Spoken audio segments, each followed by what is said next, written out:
using jOptionPane class for easy input output with dialog boxes. So first of all, let us understand what the dialog boxes are. A dialog box is a small graphical window that displays a message to the user or requests input. It means dialog boxes may be used to display some messages to the user or may be used to request some input from the user. A variety of dialog boxes can be displayed using the jOptionPane class. Two of the most commonly used dialog boxes are message dialog, a dialog box that displays a message to the user, and input dialog, a dialog box that prompts the user for some input. Using the import statement. Actually, before using the jOptionPane class, we have to use import statement. The jOptionPane class is not automatically available to your Java program. The following statement must be before the programmer's class header. At the top of the program, we have to write import javax.swing.jOptionPane.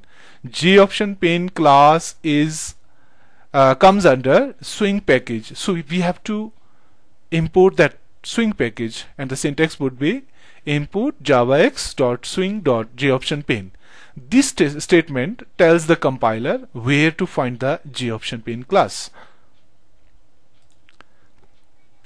The jOptionPane class provides static methods to display each type of dialog boxes. So about the static methods we shall learn in the later videos. So we have two types of dialog boxes. One is the message dialog, where simply a message is input by the user and it cannot be used for the input purpose. And we have second message dialog, dialog box that we call the input dialog, and this dialog may be used for the input, and the user inputs the data by using the input dialog box. Message dialogs. jOptionPane.showMessage dialog method is used to display a message dialog. Show message dialog is a method of the class jOptionPane, and it can be used to display a message. For example, jOptionPane.showMessage dialog, and within the parentheses we have put two arguments. First argument is the null, comma, and second argument is the string, which is enclosed in the double quotes. The second argument is the message that is to be displayed. Here in our example we have written hello world. So hello world, this message is displayed. Now we have the input dialogs.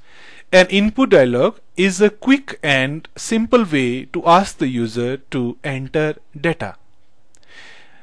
In the previous video lessons we discussed about the scanner class. The scanner class is used to get data from the user.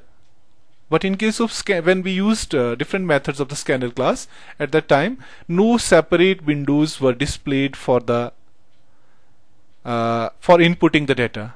But here in case of input dialogs, a separate window is displayed which can be used to input data.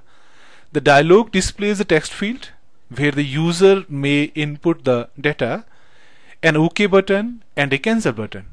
If OK button is pressed, the dialog returns the user's input, and if cancel button is pressed, the dialog returns null.